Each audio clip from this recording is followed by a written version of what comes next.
Welcome, Titan viewers, and we are here with round two. And for the second round, we have a new co-caster, Freedom Potatoes. Welcome to the NACL OQ. How you doing? Doing pretty good, doing pretty good. Yeah, it's first time on the show in a while, but I am excited to get into some open qualifiers.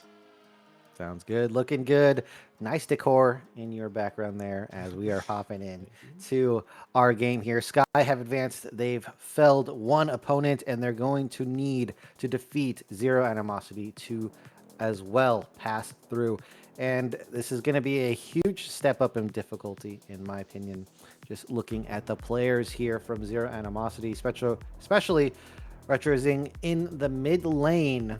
So I think this is going to be much easier than their first game, Freedom Potatoes, if you did catch that. I did not catch the previous match, but I do see that the level of play is pretty high at this point. So yeah, looking forward to this one. And we're seeing early bans targeted towards the top and jungle from Sky. Looks like we had a little bit of a reset there. Yep, I'm just going to go ahead and make sure that we're not, that the timing as well as the previous draft is not being overlaid here. As we have Vi, very popular champion, be banned out already. Question is, what champions are going to get through? So we have the likes of Varus, we have the Skarner, we have Ashe. Champions like Kaisa are very popular right now, and I've seen a lot of players, especially good players, carrying on these picks right now. Yeah, I think AD carry is in a pretty strong spot right now, and so that's why we're seeing a lot of these bans. Targeted towards these picks that are capable of taking the AD carry out before they can really begin to open up in those team fights.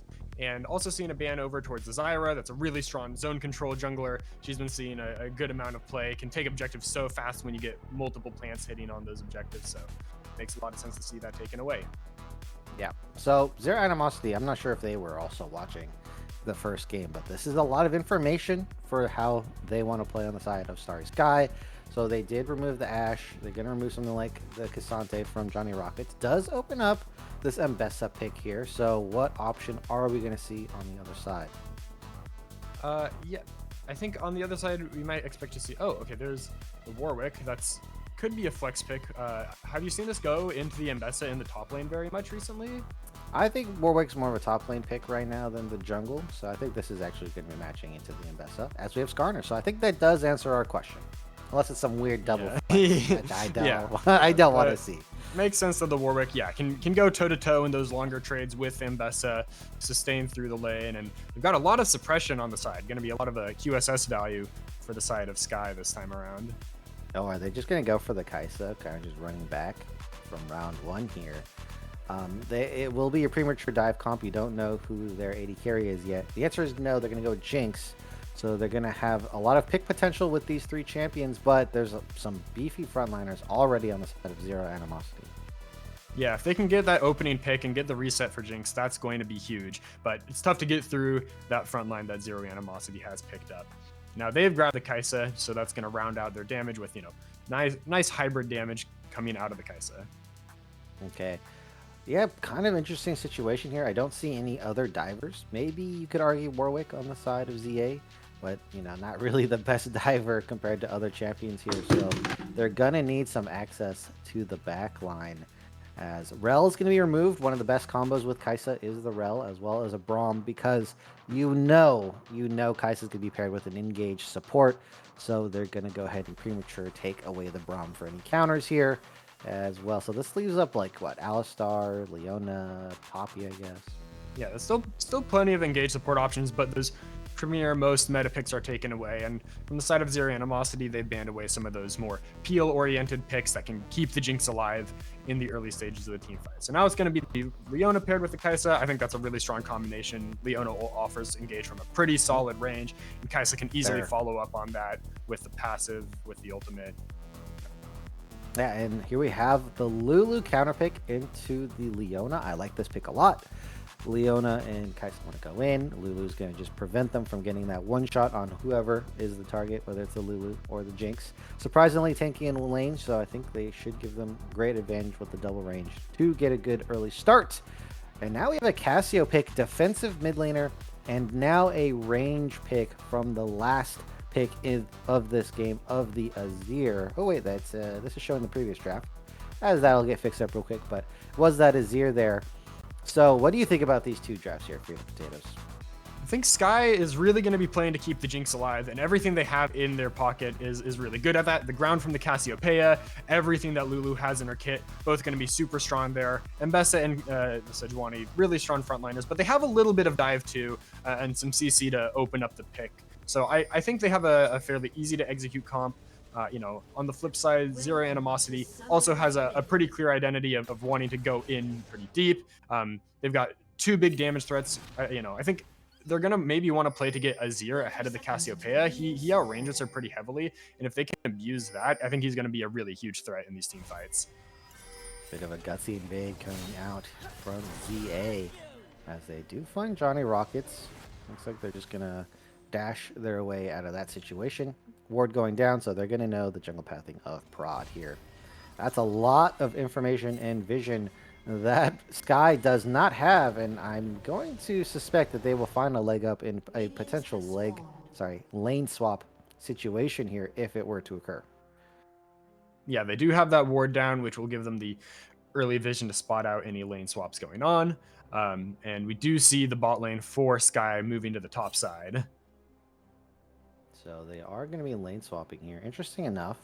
I do think they win level 1 and level 2 to level 3. So was this a bit of a call out situation, you think? And then they just kind of guessed wrong? It's tough to say exactly what that was because they had the early vision, so they should have been able to spot this out early. And I do think Jinx Lulu level 1 is actually quite strong, until Leona gets multiple abilities on her, it's kind of tough for them to play that early lane. They're doing the top and support strat here. So we'll see if this works out. Solo EXP for Bebsi on this Kaisa. So I think that should give them a bit of a leg up if they were to fight later down the line here. But yeah, this is going to be full zone control. Nothing a Warwick and Leona can do versus the double range. Yeah, level 1, they've got really no chance. And maybe once they have some levels on them, Skarner can look to make something happen. But for now, they're just going to have to eat the poke and make sure they're able to at least absorb some experience and, a little bit of farm wherever they can. But it's pretty tricky into the amount of poke that Jinx Lulu offers. Yeah, Albino Spino needs to get access to that wave to heal up. Looks like you can see there that the health bar just chunking up from just the Warwick autos plus the Q. So we'll see how long they're going to stay up here, and they just have to find that perfect time to swap back, right? Yeah, exactly. And it does make me wonder if the Warwick was something that they had, planned to try to sustain in the 1v2 with, because it does offer that. But now they are taking the reset, so they are going to be looking to swap back. But that's going to be a lot of farm dropped on both lanes, I think, for the side of Zero Animosity, as this is a cannon wave, so it's going to take a little longer for them to crash it for the side of Sky. But yeah, that's still, I think, going pretty favorably. Sky up 700 gold right now without a kill or anything major really happening yet. Yeah, they're also gaining a lot of CS EXP advantage that we can't see right now. As Albino Spino does make it down to the bot lane. Level 2 to level 4. Okay, it does level up a little right there off that last wave. does have the barrier, so we'll see if Johnny Rockets is going to get baited into an extended fight. So far is trying to play the trade game pretty well, as this Warwick is just healing on these waves. That's just every top laner hates playing against Warwick. I'll tell you that right now. Yeah, nice chunk by Johnny Rockets, but I mean, the Mbessa cooldowns are pretty long early game, and so Warwick has a lot of time to just freely hit the wave, and now actually following in.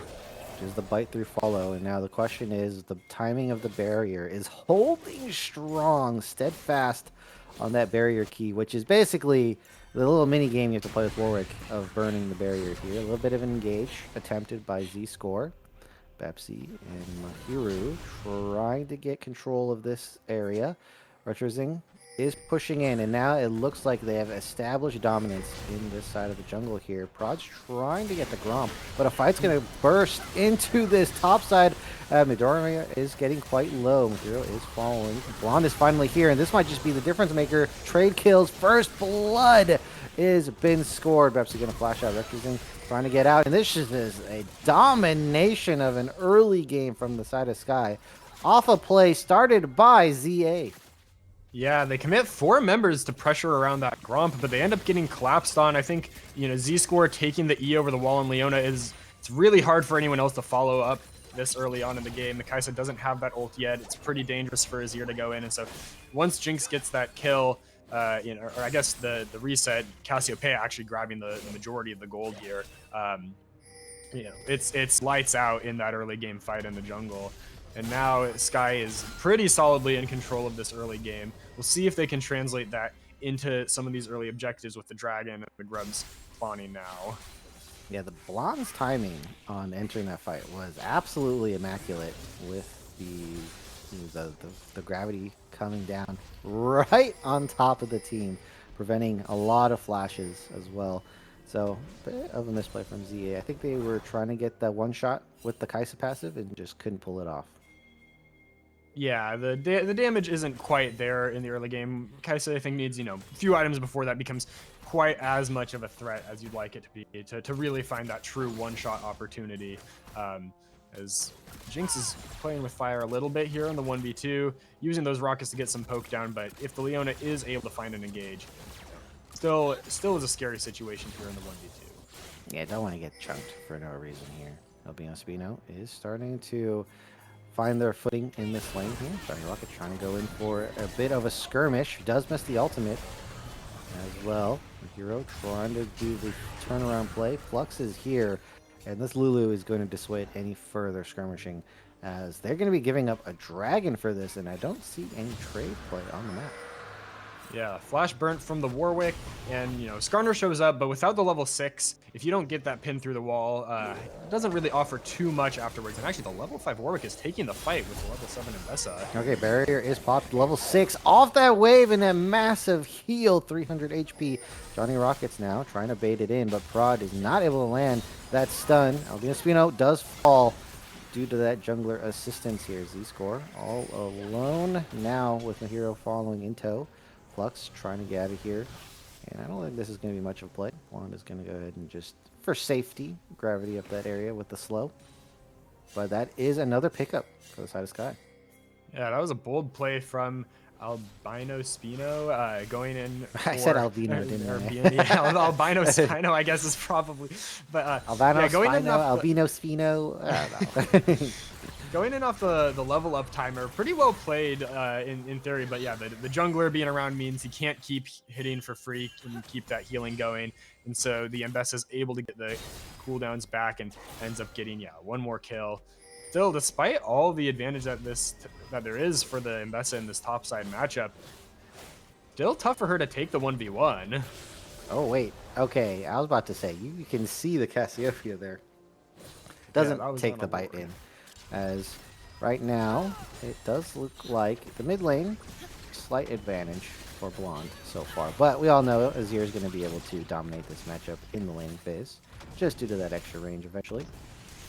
Midorama is farming up this top side, so they send their bot lane up top once again here, and it is going to be matched by Bepsi on the side of ZA.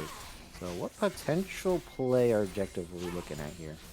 still a while till the next dragon comes up, and likewise for the grubs. So these next few minutes, I mean, I don't think the teams have a huge incentive to fight unless there's a big opening given up, which we do see Skarner showing up in the tri-bush there, but they're gonna, I don't know if he was spotted, but they're gonna back out for the side of Sky's bot lane. And yeah, I mean, I think the teams are mostly going to be looking to farm and get vision set up probably around that next dragon, if I had to guess. I think for the side of Zero Animosity, their big win condition right now is the Kaisa. She's the one that got the kill early and has a little bit of a lead, a small lead maybe, but something up on their counterpart. And yeah, I think is going to be the main carry to watch for in these coming team fights. There we go. That's the one to look out for here, as we have, again, just the bot laners up top matching into each other here. Not trying to stir the pot too much. Meanwhile, Albino Spino. Again, this is just how the Warwick matchup is. You go, oh, low HP, Johnny Rockets is winning. Don't let that fool you. One, one fight could change everything here as the poke continues from the Zambessa. 36 HP per auto attack. How does that make you feel? It's pretty frustrating playing against a Warwick and seeing that happen. I think especially like in the early game, it's so hard to get through that amount of healing when you have long cooldowns and your abilities just don't do as much damage. Z-Score is looking for the engage on the top side, but not gonna find it. Prod's showing up. Looks like they're going to try to look for something. Ultimate gonna miss just barely here. Adurma trying to get enough damage to potentially find a kill. But the mana bar is going thin. Retrozing here tried to do the really advanced long pull into the ult and doesn't get the banana.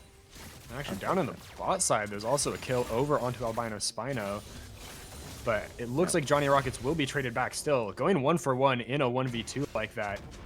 Excellent play by Johnny Rockets. I think he's been playing very well in this matchup in the early game, dancing around the tower, like getting that poke off. As frustrating as this work matchup can be, still building a very solid lead in the 1v1.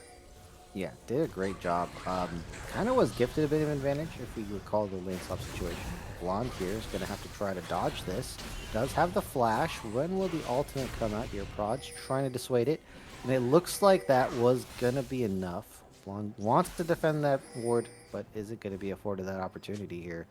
It was a bit of a scare, but so far, not much happening in this mid lane. And we've got the dragon coming up in 15 seconds. No one's really set up vision in that area, so looks like it might not be contested exactly on spawn, but now we are seeing the red side for Zero Animosity dropping some vision in the area, maybe trying to help get this bot wave in as Sky is focusing their efforts around the mid lane and trying to approach from the river on that side. All right, dragon is up. We have as well on the other side. Johnny Rockets here might be getting collapsed on. Represents here the smash in the wall. That is the stun. Ults are still up for everyone here with the pushback. The Phalanx wall is going to lead to a kill, but it's not going to Retrozing. It goes over to the hero, and that's not what we want, that kill. Meanwhile, dragon is being taken. They might be able to trade the grubs back, but with the Jinx getting excited and just having a little bit more tempo on the play, there's a chance for Sky to contest this as well. If they can even steal, just one of those grubs away, I think that will... Actually, did they already claim the feat? I don't think they did quite yet, but no. Yeah, they're going to be able to show up and deny this objective away, and looks like they're even going to be able to take a few away for themselves. They've still got access to all of those ults.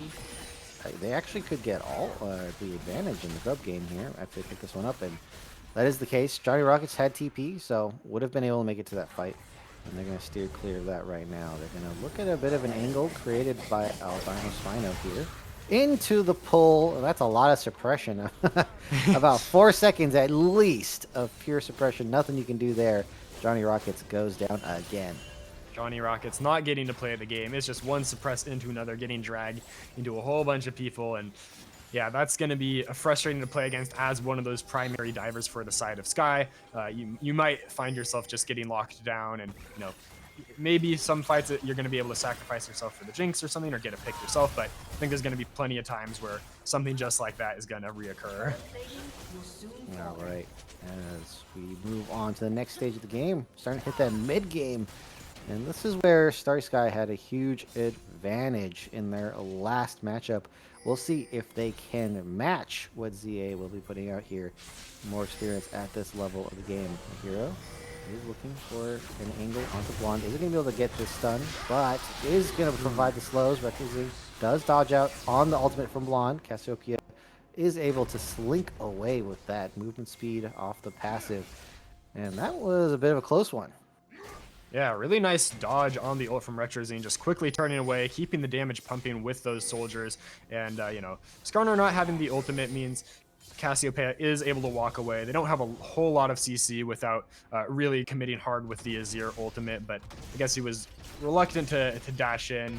That is where Cassiopeia kind of wants to have you, and she is able to flash away and live, but that's still going to be a little bit of extra farm gifted over, some damage on the turret for the side of Retrozing, who's got the Leandries complete, which is already a pretty major spike for the Azir.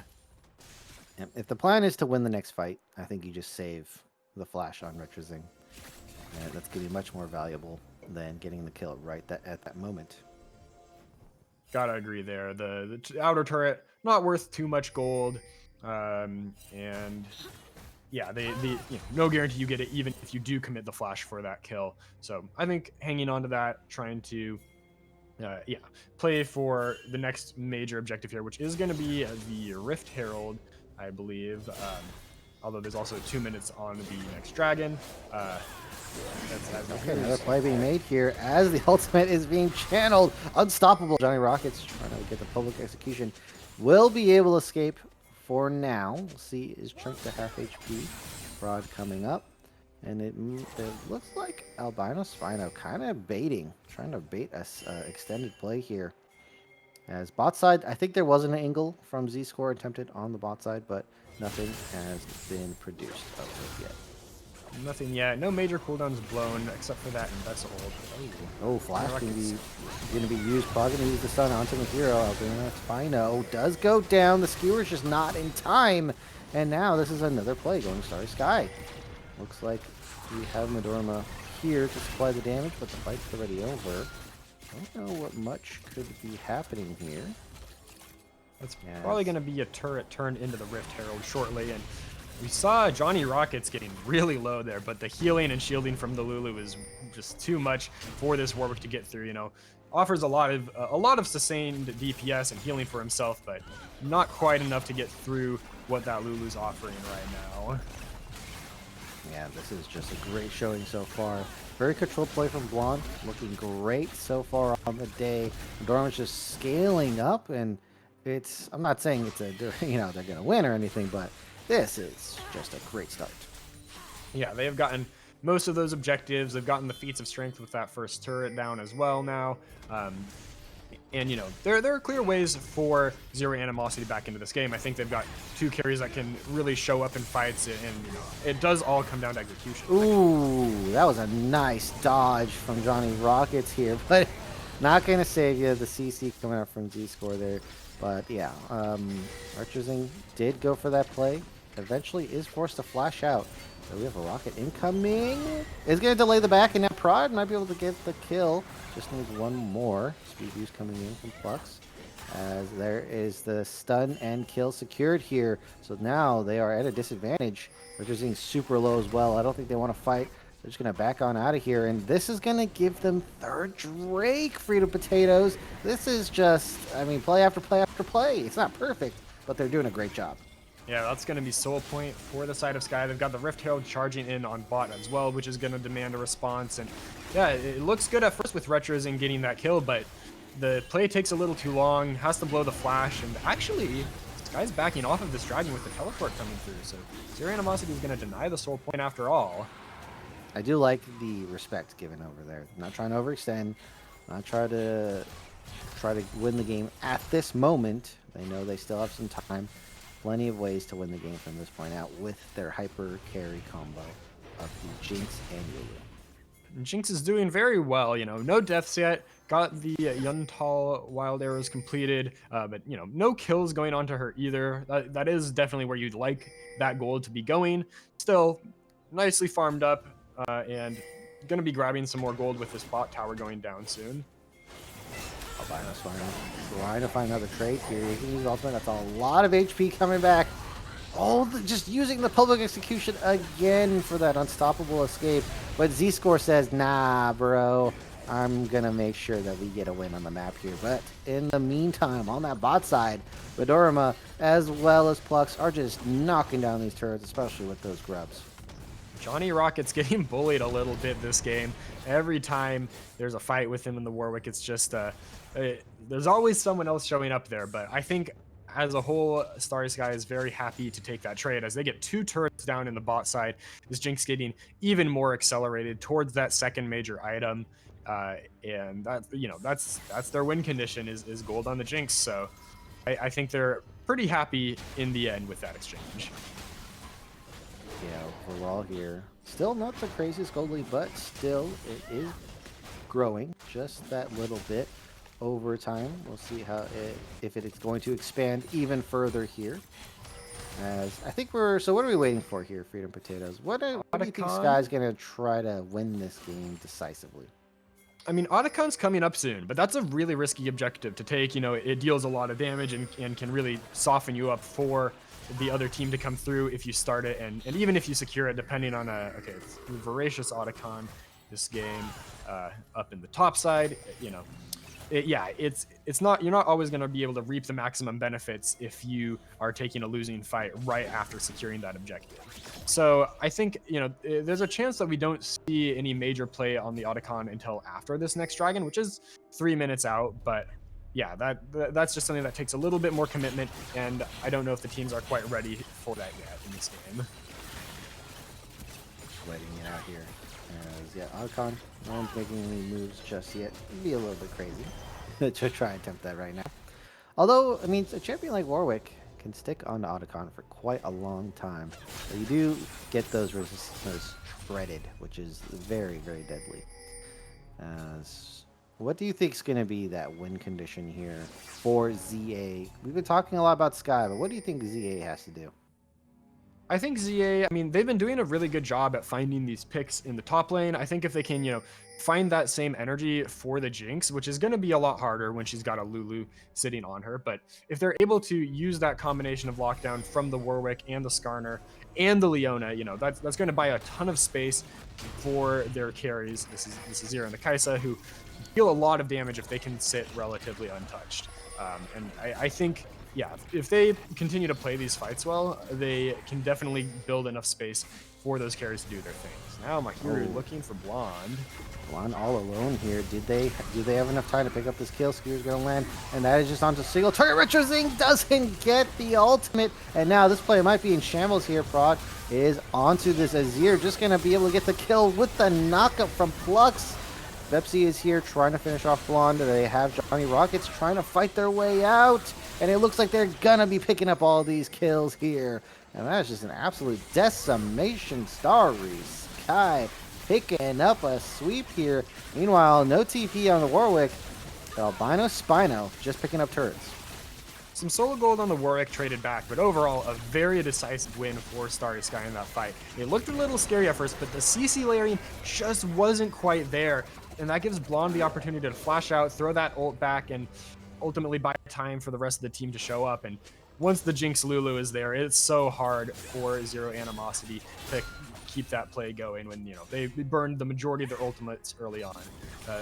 Bebsy had to ult into the back to try to finish off a kill, couldn't even find that. It's just a tough time for ZA right now. Yeah, they didn't get the impale into the Azir ult combo that they were looking for. Bit of misexecution, unfortunate, but they still have time to win this game, and it is a BO3. So no need for them to be too anxious just yet. As we have Bebsy here picking up the mid wave, and we're going to see if this dragon is going to be all but secured by Team Starry Sky. They've got a lot of presence in the area, they've got the shove, and they have that buff from the Voracious Otacon, which means they can, not quite throw their lives away willy-nilly, but they are certainly more happy to take a fight right now while they've got that buff on. And it's actually maybe a bit of an overcommitment to the Dragon. You see a ZA responding by sending a lot of members up to that top side, maybe going to try to pressure this turret, but Johnny Rocket is showing up in time to maybe mount a bit of a defense. Ooh. Oh, here we go. Now they're going to land this combo. Johnny Rocket's still alive, but is withdrawing. Otacon being removed on 1 plus a TP. Honestly, not bad. They're going to TP in the mid lane. Maybe they're going to look for a fight here. It is just absolutely exploding onto this mid lane. We see another withdrawal, and as well, they're picking up 2 kills. It's nothing huge, but they do remove a lot of the buffs on the opposite side. And can they pick up this turret? They're going to find a winning play against an Otacon buff team. That's great for them overall. They still are down that soul point now. So, Starry Sky is going to be looking to pressure heavily around that next dragon in 4 minutes. But considering how the previous few minutes went, I think ZA is going to be pretty happy with that. Grabbing a few of those buffs, blowing a few summoner spells, and making the play in the mid lane to get themselves a little bit more gold. But, now they have to take that reset, and it looks like Sky is on the counter attack in this mid lane. This turret not going to be long for this world with the grubs. Z-Score does get tagged. Doesn't look like they have enough CC to continue here, as it looks like that play is going to end right there. They do get their turret trade back just based off tempo. And now they're grouped up in the mid lane, so it is on ZA to not start thinking anything. about it. Rod is looking, still has the ultimate. Z-Score, the Aftershock has fallen off. They're trying not to commit into the jungle, and they're going to heed caution and look elsewhere. Committing into those chokes with a 0-up is pretty scary, and now the fight's actually continuing. All right, looks like a CC just straight onto the front line. This is a front to back by definition here. Todd is going to be the one to pick up the kill first here. Impale going to go just onto 1 target. Pepsi still alive, just straight onto the back line, picks up another kill, and is going to follow up. It's an even. Blonde here is going to be able to fight back, pick off Plux. Pepsi has to flash away. And wow, that fight went back and forth, teetering as Albino Spino. I mean, look, this is the problem with Warwick, right? Especially no TP. Was not even at that fight, and it's just so hard to be active on the map if you don't have immediate turret threat. 3 for 3 in the end, as we're going to get a replay of what went down here. I think this Azir, again, is such a threat when you're fighting in the jungle, and he can kind of play over the wall and just get those attacks down with the soldiers. Even though Prod is so tanky, this is just a lot of damage coming through. Yeah, and it looks like here Retrozing does get threatened by Johnny Rockets, but they're able to use the ultimate, pick up the kill. Repsy does get 2 off the Killer Instinct shield. And yeah, once Blonde is able to turn their attention onto the back line with Midorma, it is just hard to win at this point with carries versus carries. Yeah, even though it's a 3 for 3, having the Cassiopeia and the Jinx make it out alive means there's still a lot of pressure that Sky can do. And actually, another fight breaking out. Oh, that was very well done by Johnny Rockets, using that public execution to get out. It's looking like it's more of a stay safe tool than a I'm going to go in and get a kill tool in this game. Yeah, that's what it's been looking like in a lot of these fights. It makes you kind of hard to predict. It gives you that unstoppable, and you teleport behind the enemy that you hit with it. So it's really hard for the Leona to land that follow-up ultimate, or for the Azir to land a follow-up ultimate. But now, Baron being taken low. Low, 2K, they're not in yet. Might steals it away, gets a double impale, but doesn't look like there's enough in the tank to win a fight. Archerzing's just going to ult and dash over the wall. That was absolutely clutch if they wanted to stay in this game, Freedom Potatoes. Very clutch smite steal by the Skarner, using the flash and smite. And I've got to say, that's just a risky move. Anytime you're letting the jungler get even close enough to make that play, I think you've got to be a little wary. I mean, they were DPSing that Baron very fast for the side of Starry Sky, so it did look like they might get it. But Skarner just... Oh, it was actually just a miss smite from Prod. The Baron was actually quite low already, but good capitalization by Mahiri there to just get that very much needed smite steal. They do have another issue, and that is this upcoming dragon here. They are late on tempo, so now Freer Potatoes, like, what are the options we're looking at here? I mean, Zero Animosity still has most of the Baron buffs on them, which means they can play for the split in the top lane with the Warwick. They can try to get Prio in mid lane and use that to move towards this dragon. But Sky has the pink ward set up in that bush. They're here first, and they might look for a pick play if Mahir walks in here. Yeah, they are going to go for it. All the damage to CC right onto the tankiest member is going to be able to walk right out of there. The ultimate goes wide, and we have Braun with the double ultimate. Now they're just trying to fight, chunk through this front line. Derma is going to get that reset, is going wild here. Pepsi doesn't dodge, and that's another kill. Starry Sky making it look easy here. Health bars are low. They're trying to pick up more. Maybe they can go for the win. Baron is absolutely been decimated. Flash in from Blonde. Doesn't get the gravity. Grounded coming straight onto this Skarner hero, though. Just trying to stall for Retrozing. Is not going to be able to buy enough time. Flux trying to get a nice little cheeky smite over the wall. And it doesn't fall the Retrozing. Oh, look at that. Nice little play, but poisons and slows are not going to be able to let Retrozing get away. Starry Sky brings it back after that little fumble at Baron.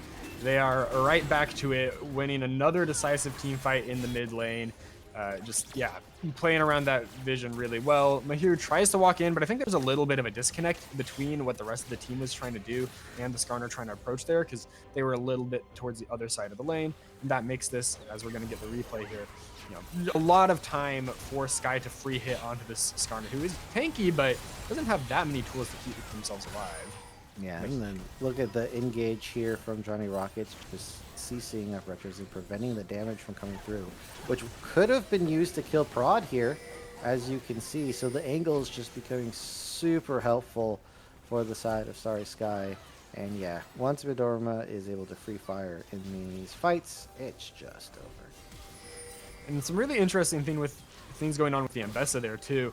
Dashing side to side on the Azir makes it really hard for Retrozing to know which way he can be out, because if you run into someone on the way with those shifting sands, you're gonna get interrupted and you're just dead. So you can see like he's kind of trying to walk back and forth and find a way out, but the Ambessa is so unpredictable, which is just a cool little thing with that more recent release. Yeah, cool. That's the word you're using for it.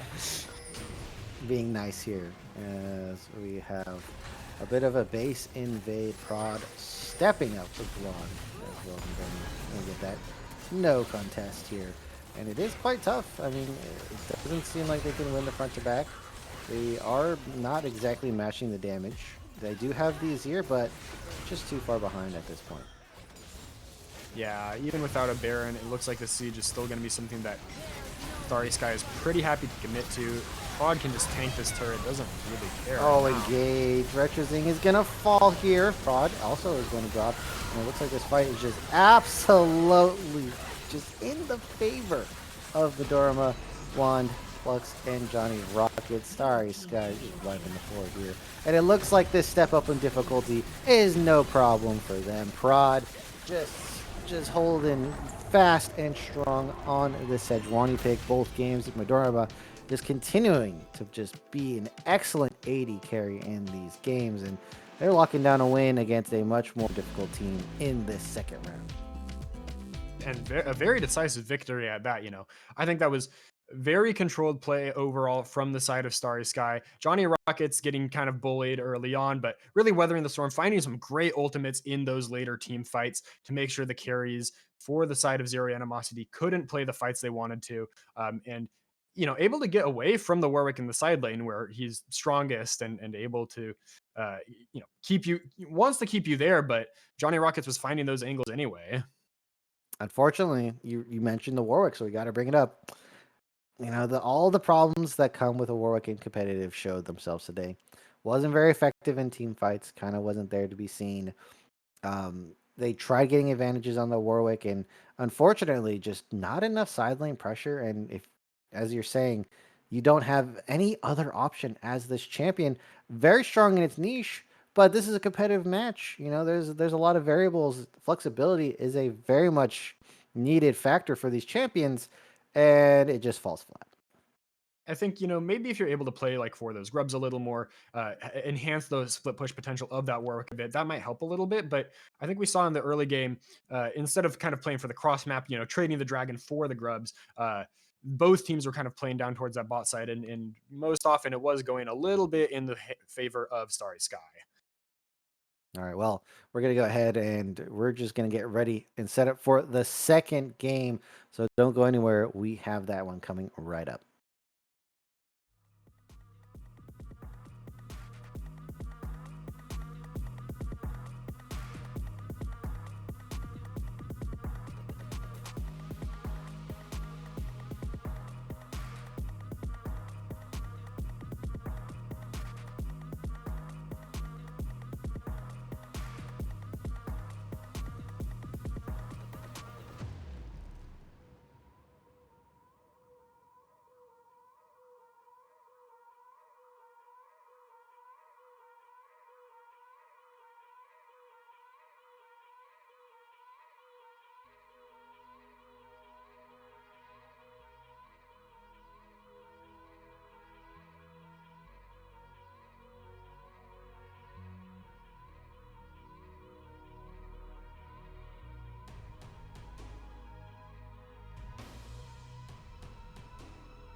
All right, and welcome back, Tiny Sports viewers. Today, another win for Starry Sky. They're 3-0 on the day. They almost dropped a game earlier, but now they've found themselves in the victory seat again, 1-0 versus 0 Animosity.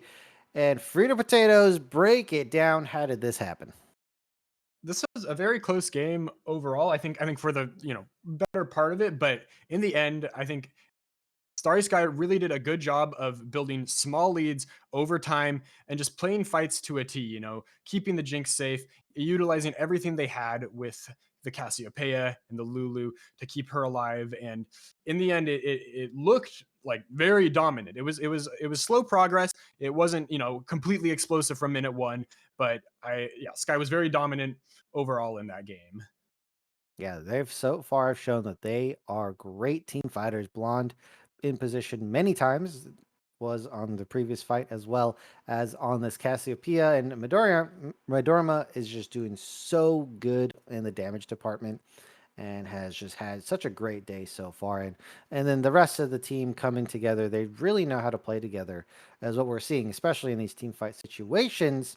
So that is going to be begging the question here, Frito Potatoes. Where do you see ZA's angle into a victory here? Because look, these are high level gamers. They should be able to find themselves in winning positions. What is your angle? It felt like ZA was doing a good job of finding picks in that early game, but I think they need to find a way to get those picks onto higher priority targets and also turn those picks into objectives instead of, just getting the kill gold and then not having the tempo to convert that into a neutral objective or a tower or something like that, but really push the pace off of it, off of these kills that they're able to get. So, that could mean something maybe like an Elise that's very popular these days. I'm not exactly sure what they play that can take best advantage of that, but we're going in a draft, so we're about to find out. All right, looking like the sides here. Sky on blue side. So first pick gonna be for them again. ZA here. Question is, what are they gonna give them? So Johnny Rockets also played really good at Casante. I was gonna say it, but hey, they already banned it there. So no Casante for Johnny Rockets. Gonna have to see him on something else. Meanwhile, we'll see if they go through the rest of the normal bans. Akshan, absolute disgusting champion. Get it out of here as well. So what is going to be the new switch up, you think, here, Freedom Potatoes? So, I mean, a notable pick, I think that was pretty interesting game number one was the Warwick. We saw that going toe to toe with the Ambessa, and very often, despite being down levels, able to 1v1 pretty effectively and set up kills. But we also saw that as the game went on, the split push effectiveness maybe wasn't as high as ZA would want it to be. So we're going to see, I think, if there's like a stylistically different top laner that wants to team fight more and maybe can kind of, either just frontline or help set up picks for them, or if they're going to continue going for the split push with maybe something like a Jax or something like that. It's going to be Pantheon picked up first for the side of Sky. That could be in, a variety of roles. I think it's most often played in support these days, just for that point and click CC. And now we're seeing the Gragas response. This is feeling like they think some top lane shenanigans. They're going to pick a really strong top laner, Gragas, the wall. We also saw in game number one, pairing up with the Wukong here. So I'm not sure if Prod, I'm not a Prod expert, so I'm not sure if Prod's going to be able to pick up the Pantheon for a nice flex pick here. Plux seems like a Pantheon player, but I'm not, I feel like Plux would pick up Pantheon. Seems like it's their jam as we get the Jace in the top lane, predominantly top lane pick now, as well as most likely tank Jace, that is, or the Shojin build as well, as they do eventually let this Varus fall down to 5th pick here. Quite surprising, but here it is. Very strong pick. A lot of flexibility in the build, whether you want to go for that poke-oriented lethality or the on-hit. I think both are pretty viable right now, and Ezreal is going to be picked up by ZA. Now, I personally think that Ezreal is like disgusting right now. He can deal so much damage. It's pretty hard to really bully him out of lane because he can farm pretty safely. And once he has, a few levels, some levels and a tier on him, he can just kind of spam that Q on the wave to make it hard to punish him, even in a 1v2. But still, I think the Varus, offers a good response to that because he can play at a similar range. And the ban's mostly going to be targeted towards the supports right now, as those are going to be rounding out these comps. On the side of Sky, I'm looking for them to pick up some more AP. They've got a really AD heavy comp right now, and I think ZA has champs that can stack armor pretty effectively. So I'm curious to see what that's going to look like for them. As ZA not picking up the Bard, that's a very unique pick, offers a lot of value in a competitive environment. The E and the ultimate, both tools that can hurt your team, but can also be extremely beneficial if you use them properly. All right, there it is. I think this is going to be a support rel and a jungle Pantheon coming out here. We'll see with the final pick locked in if that's the case as we get the rise in the mid lane. But I think the Bard's pretty good into something like the Varus and the Jace, who don't really have, they have some movement speed, they have some options, but they can't really get out of the Bard ultimate super easy, as we get a little bit more control, this time in the form of a little angry man known as Veigar. Actually, is Veigar a man? Is it a child? It's Yordle man, I think. Teenager? Middle school? What do we got? Angsty teenager? Gives angsty teenager vibes, but Yordles can be very old and still look or sound young, so or act to say. Yeah. mental emo teenager here. But here are our comps. I was thinking Sky could have pivoted into a very nice poke comp, but they kind of went in more engage heavy. How do you feel that's going to match up into this Veigar, Wukong, and Ezreal? I mean, you need that kind of long range engage with something like the Bard that can get you on top of the Jace and the Varus. Those, both very long range poke champions that if they're allowed to just free hit, it's going to be very hard to play. So ZA is going to need to get an angle with, the Bard or the Wukong clone. They have options to get in there. And I don't think Sky has like the ultimate skill tools available to them. They do have a lot of CC for themselves. I'm very interested to see also how this mid lane matchup goes because in theory Veigar kind of outranges and can corral Rise a little bit, but a good Rise can use those runes, use phase rush to move about really quickly, dodge around inside of the Veigar cage, dodge those skill shots and make himself really hard to hit. Veigar doesn't have a lot of reliable damage if you're moving quick. Well, unless Veigar goes the Dead Man's, the Dead Man's build, we'll see if that's going to be the option on the table here. I mean, in the side lane, I think we would have to give it to Rise, right? We give it to the Rise and the Jace to eventually dominate the side lane. But when it comes to this, team fight, 5v5 together, where do you see that going? What is the sway for you? I think if ZA can start a fight on their terms, I think they have a pretty good chance of winning. I think Ezreal is really strong, has a lot of mobility and damage output. Wukong and Gragas can offer a lot of AoE CC that I think Sky might struggle to deal with. But I think it's really just a question of can they get there in the first place? Or are they going to get poked down low enough that when these tanks, when these frontliners go for that engage, they're just going to die before they really get to do what they want? I think right now I'm gonna just do a little bit of a simplifying League of Legends here, but I see a lot of big circles. So they got the Bard ultimate, they got the Veigar Rage Cage, they got the Wukong ultimate, and they got Gragas. That's a lot of field control. So depending on how well they play, that's a lot of options being removed, right? You send the Bard ult, right? Then they try to get away from it, but then that's just walking them right into a Veigar cage or a Wukong or a Gragas. So it's going to be on them to coordinate their abilities very well to find that angle that you're talking about. But they have so many tools to start a fight. There's just so many options for them. Yeah, I would also say potential concern for ZA, depending on how Veigar builds and how strong Ezreal gets, is I don't think they deal a ton of damage. Again, that depends a little bit on the build paths from this mid and top, but their damage profile could be a little bit lacking. Now Sky doesn't have like the tankiest tanks in the world on their side either. I think a lot of these champions are maybe going to be stacking a little bit of health, but maybe not a ton of resistances. So we'll see how that Full goes. AP Gragas. That's Yeah, what I've been seeing that recently in some of my. into Jace. flexi Into Jace and Varus. Full AP Gragas. I mean, why not?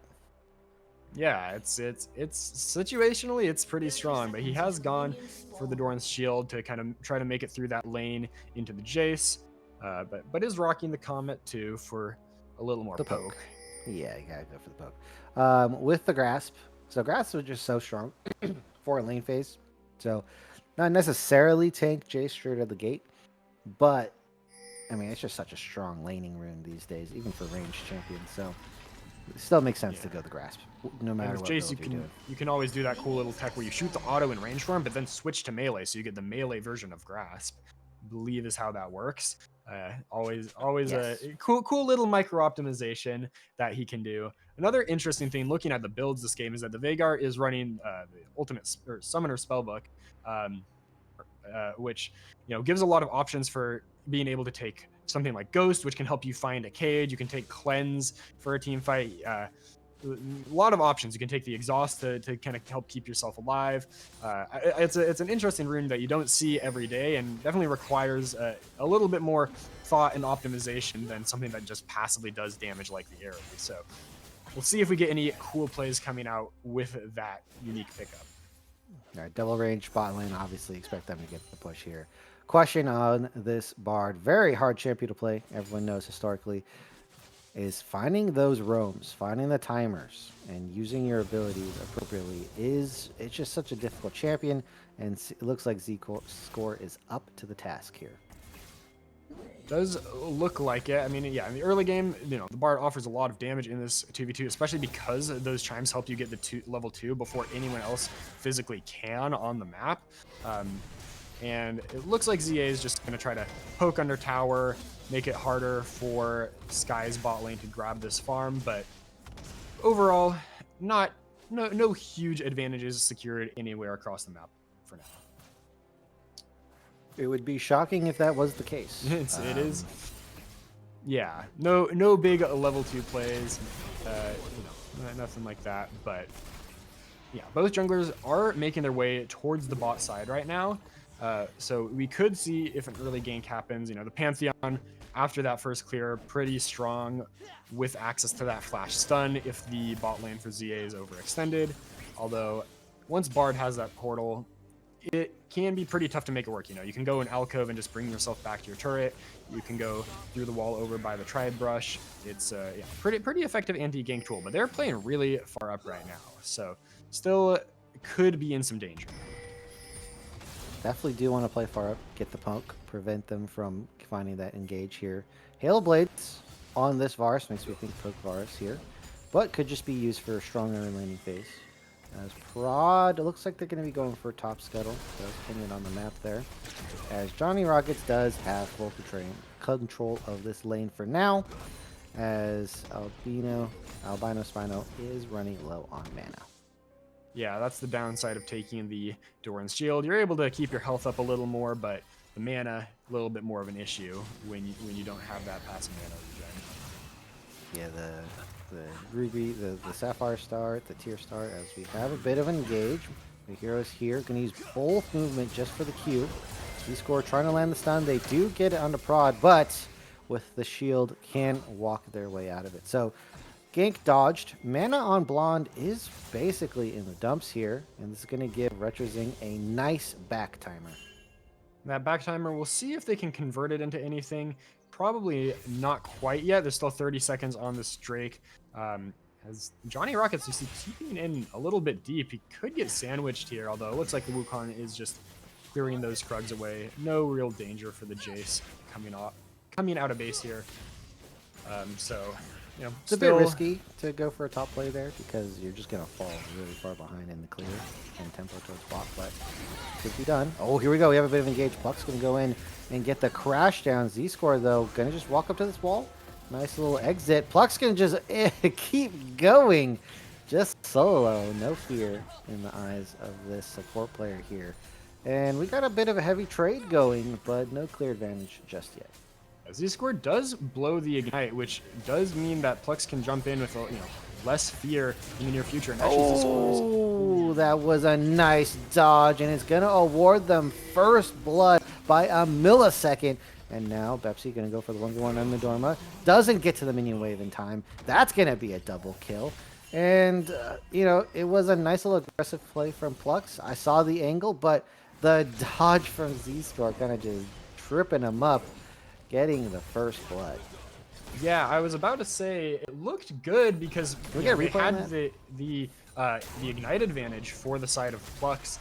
Who didn't use it when Z-Score had, but the sidestep into the stun means all the follow-up damage can land from the Ezreal, and even with that summoner spell disadvantage, it's a 2-to-1 kill advantage down in the bot lane now, and both kills going onto the Ezreal too. Exactly where you want. Z-Score, go ahead and clip this, use it for later for your highlight montage. Very nice play. And it is also going to give Pepsi not only just first blood, but it is going to be double kill in the bot side as well. Going to be able to pick up the minion wave on top of that. So Z-Score, nicely done. And now Pepsi getting a strong lead. Strong start for ZA, but now there's going to be a fight around this dragon, it looks like.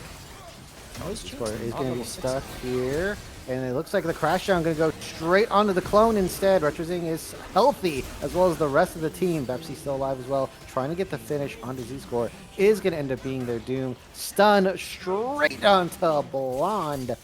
And it's looking like ZA are alive. The first game was that punch in the face, just enough to wake them up for game number 2. Immediately after that first play, we see yet another play coming in, and yeah, it's 4 kills on that Ezreal now. Bot lane, I think, is going to be pretty miserable for the side of Sky at this point.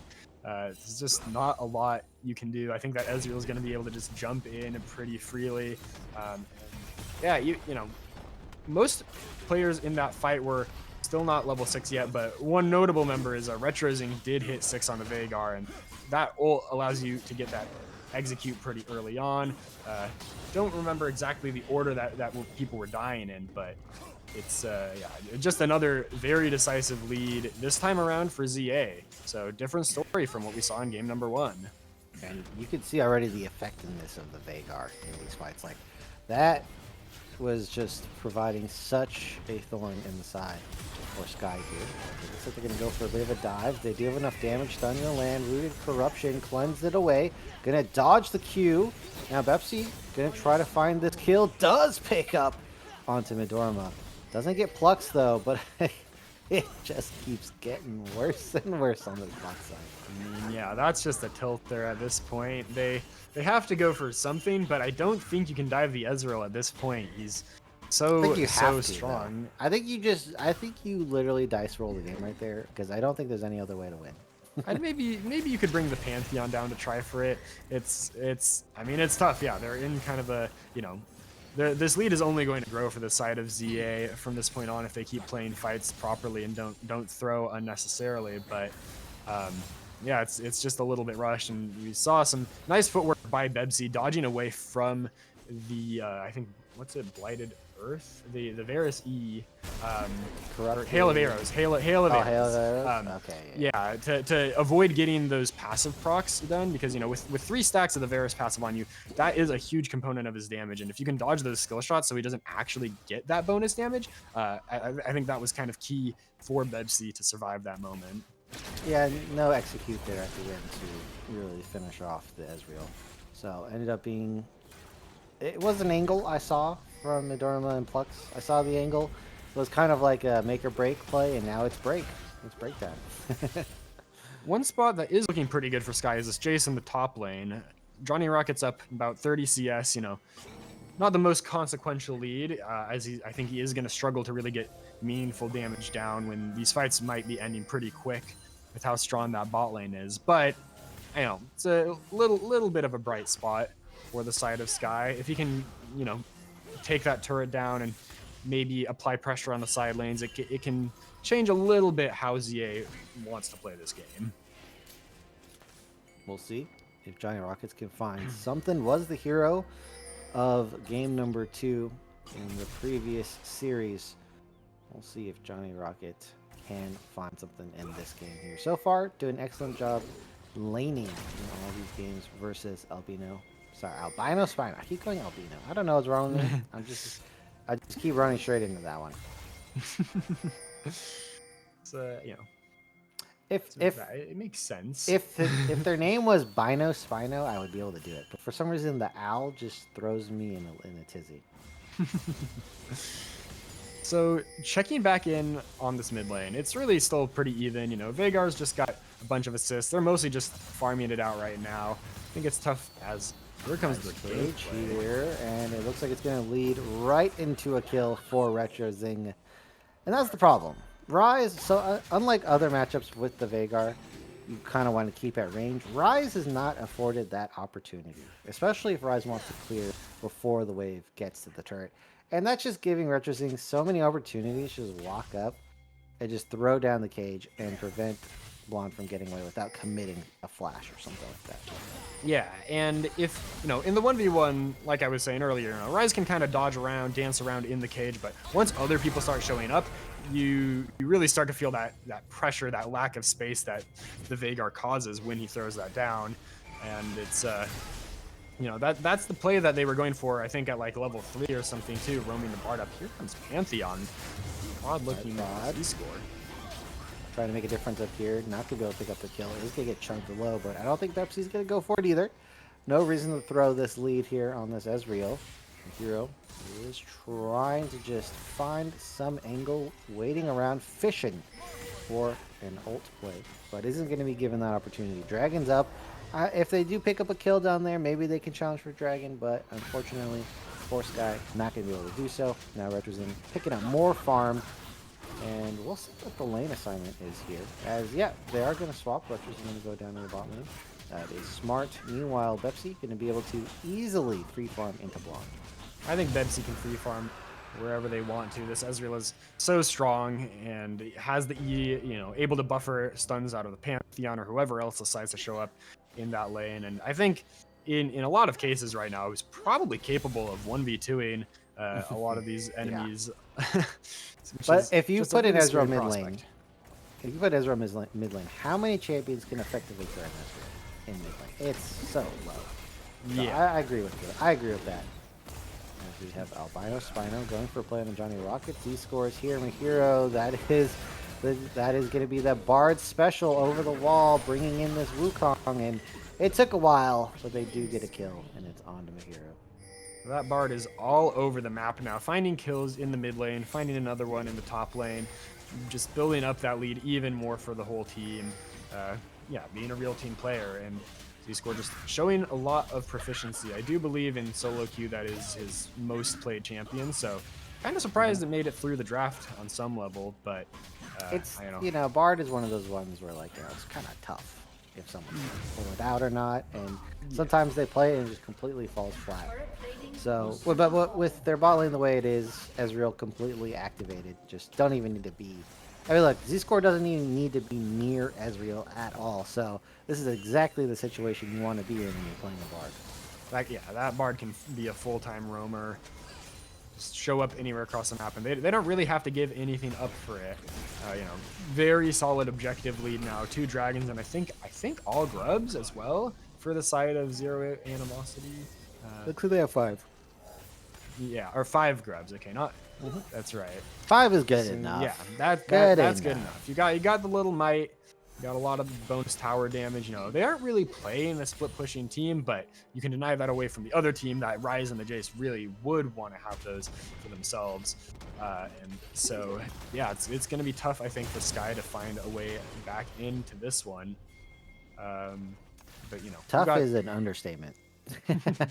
Gragas is just dancing on him under turret. Doesn't really need to care about being down CS because as long as he can hit like an E flash in one of those team fights on pretty much anyone, it's probably going to be a win in the team fight. As long as Bebsy is playing by the book, it's going to be pretty free. And Plux and Midorima have roamed up here, but this Gragas is going to be tough to dive with the flash and the ultimate available.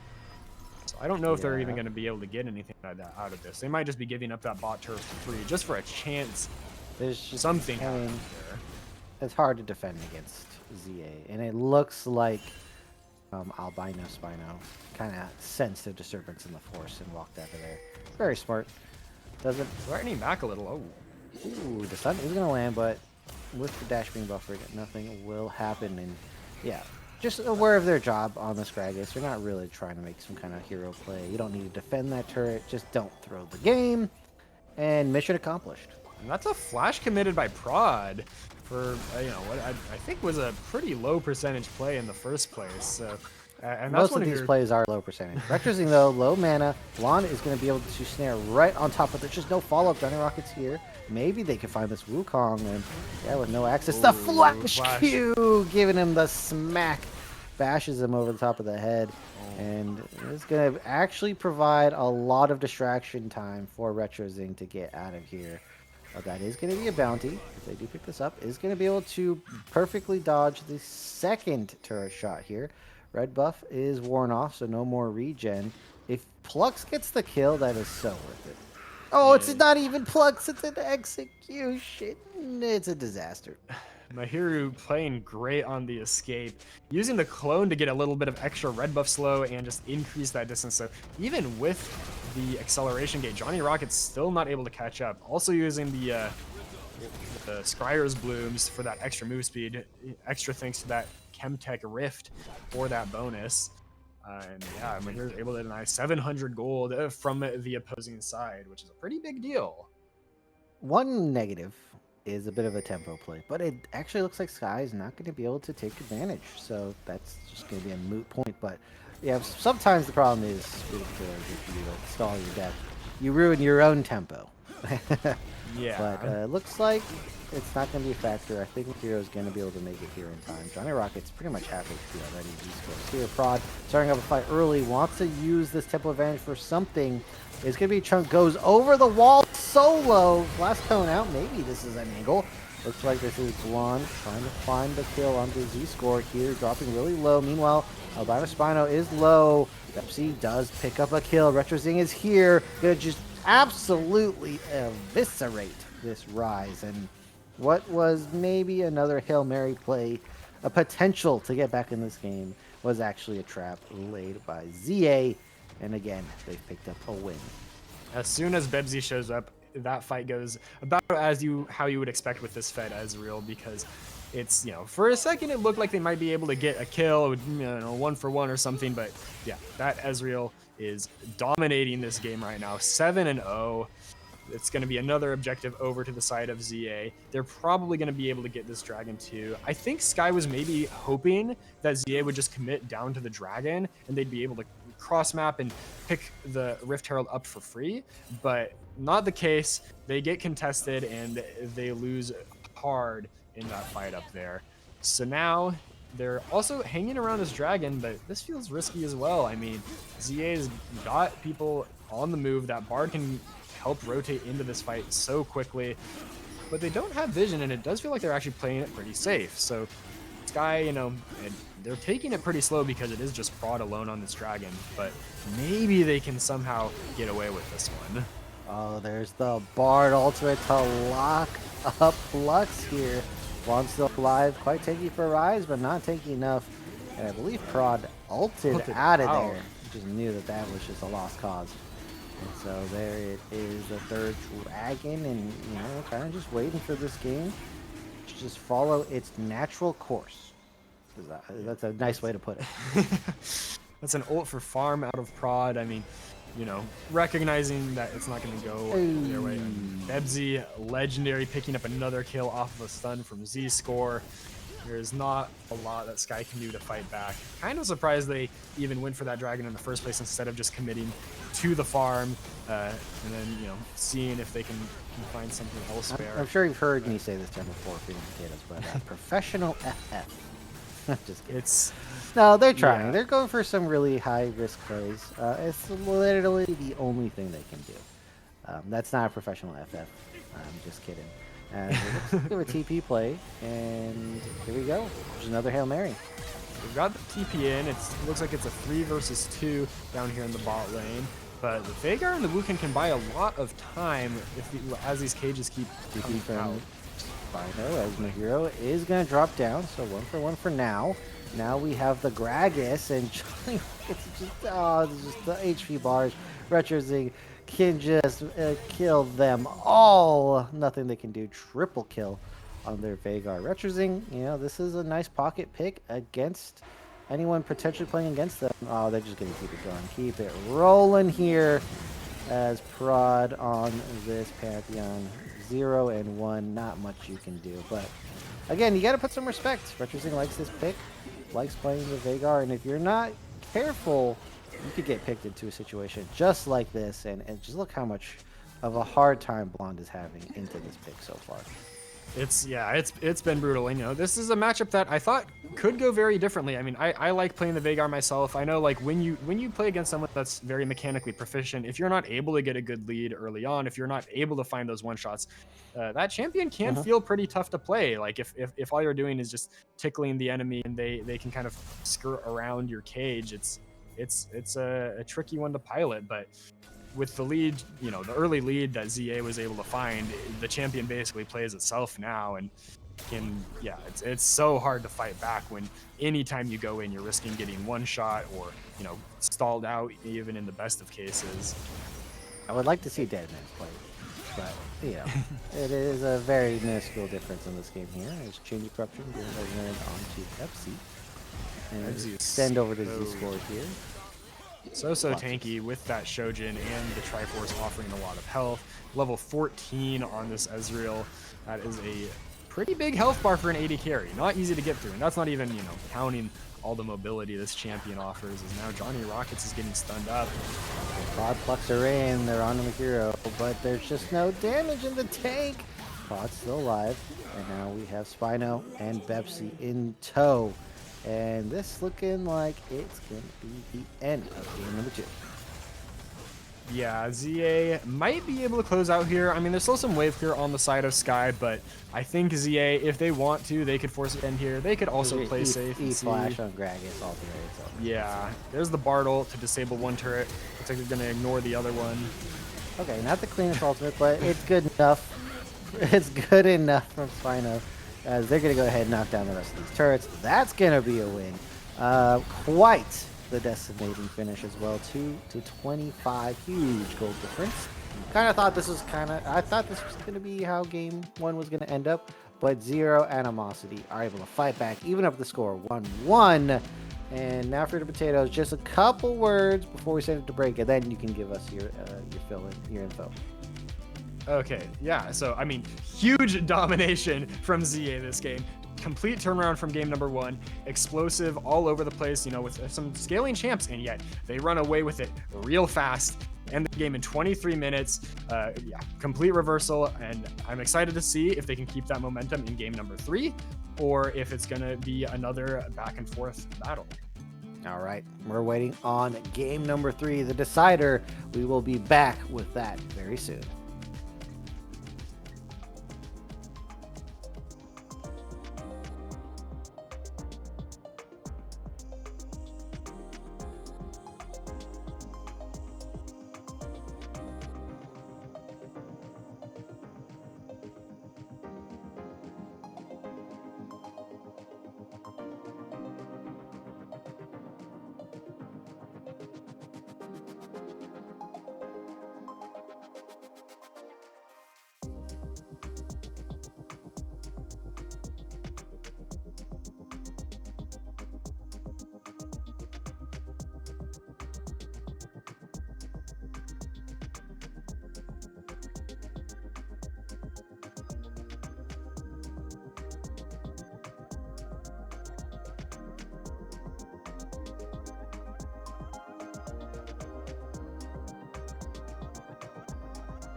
Okay, we are back. And the score has been matched 1-1. ZA come back and they just absolutely swing on Sky. And they're going to even up the score. Frito Potatoes. Time to break down that game. What do you think Sky should do? I mean, maybe not much to take away because it was just such a shellacking by ZA. But what are your thoughts? I mean, the big story of last game was, of course, the Ezreal picking up those two early kills. That alone sent the game completely in the wrong direction. But I also think, in terms of draft, I think uh, Sky is going to want to maybe pick something up that's like a little bit easier to execute. I think the comp they had that game was very dependent on kind of finding early plays with the Pantheon, playing around, poke and then lockdown to pick off a target. But ZA had very effective peel and disengage tools, which made that really difficult, even in a pretty neutral game state, let alone the massive lead that we saw them get. Yeah, I mean, a little bit of easier comp. I mean, game one, the one that they won on, was fairly easy, straightforward to execute. Maybe is a better term.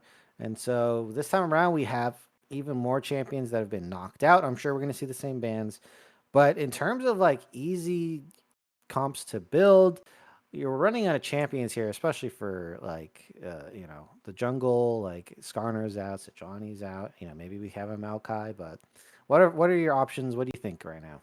I mean, in theory, the Vi would be a great pick, but I think that's been banned out early Yeah. on every time. That's one of the very popular point and click CC tool junglers. So I'll have to think a little. What else they could bring out. You've got something like Volley Bear offers point and click CC Udyr, but those are champions with really low range that might get melted by some of these other picks. Yeah, but a lot of the problem picks from last game that ZA had pulled out. The Ezreal is also off the table now, so maybe now that that's gone, it'll make things a lot easier in this next draft.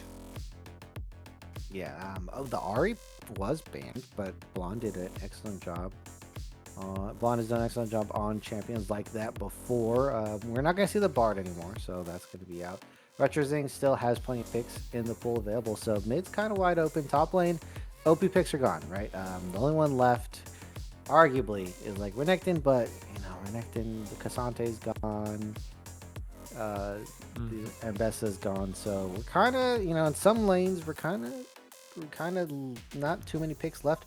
Zyra not being picked up so far, so maybe we see Zyra. What do you think about adding a Zyra into this mess? That's an interesting point because that was banned out in game number 1 and then left completely open game number 2, and it wasn't picked. So I think, yeah, like a Zyra or maybe an Elise. Again, I feel like I've been seeing Elise so much in my own games, and she has been extremely powerful. It can be difficult to Yes. execute. If she gets behind, that is a tough champion to play. But I think in organized play, her ability to set up dives is extremely powerful. Mhm. And if either of these junglers does play that champion much, I would be interested to see it come out. Yeah. Question: have you seen support Elise recently?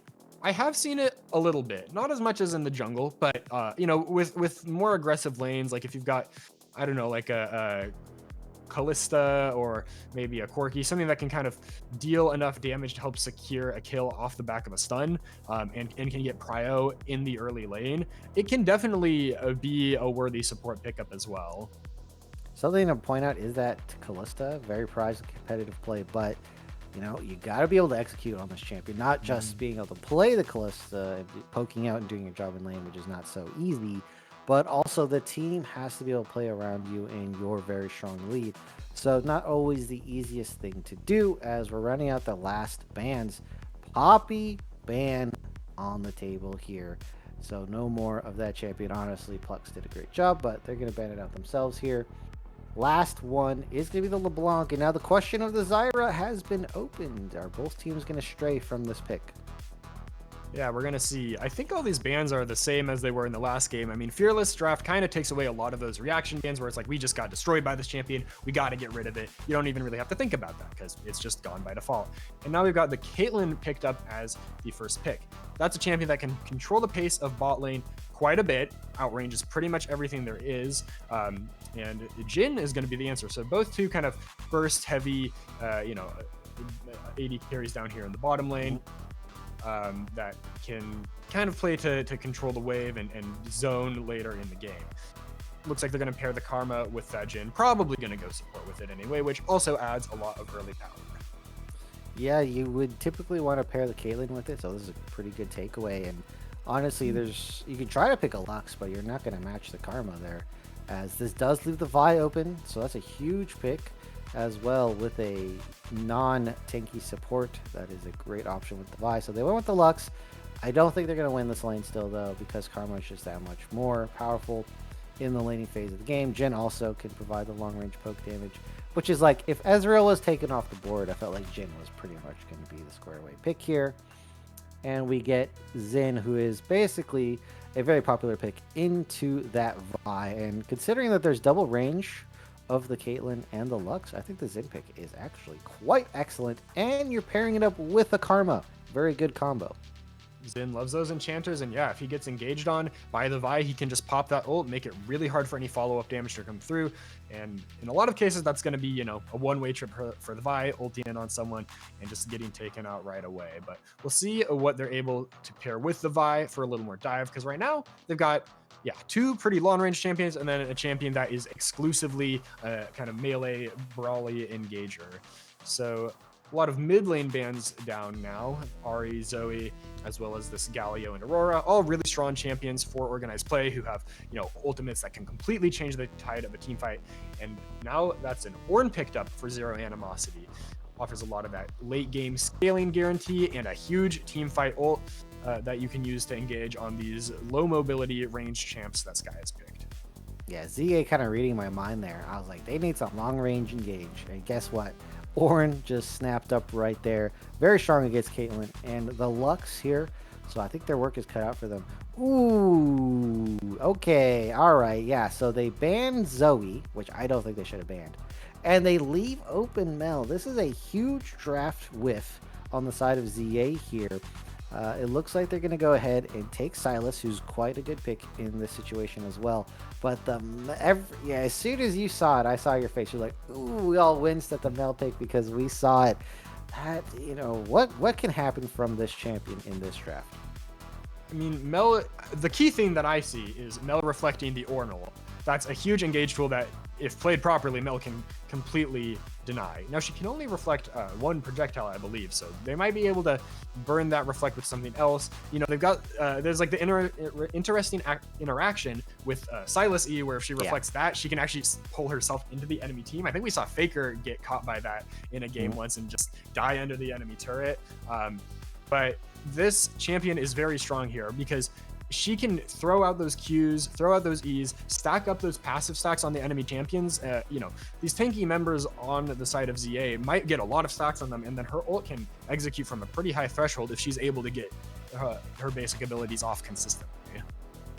And we also have this Cho'Gath in response to the Ornn pick up in that top side. Now, Cho'Gath, very weak in the early phases of the game, so we'll see how Johnny Rocket is going to be able to survive up there in the top side. But I believe is it the movement speed build that's super popular right now? So there is a very popular movement speed Cho'Gath build. We'll see if that is going to be picked up here.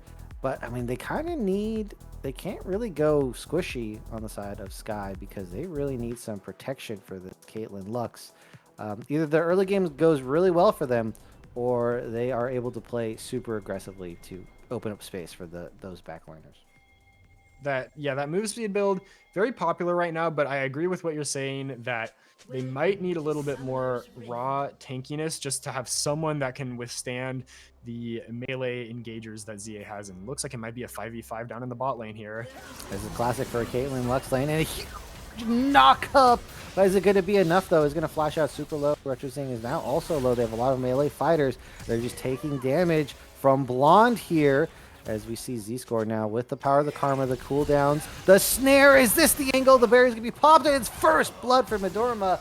It's not what they were looking for on the side of ZA, but can they pick up a couple extra kills? Super worth it if they do. Pepsi is going to help lower a kill for Z-Score. The poke damage, another one with the Q range. Couldn't have seen it coming, as they are going to finish that one 1-3. They lose first blood. They pick up 3 kills. Super huge gold lead for ZA already. And it's double kill on Z score. Honestly, everyone's thinking, oh, not on the 80 carry. Wrong. This is exactly where you want the kills in the first few minutes of the game. With Karma being able to spam those abilities and get extra value out of the poke, that is going to be brutal. And we get to see a replay here.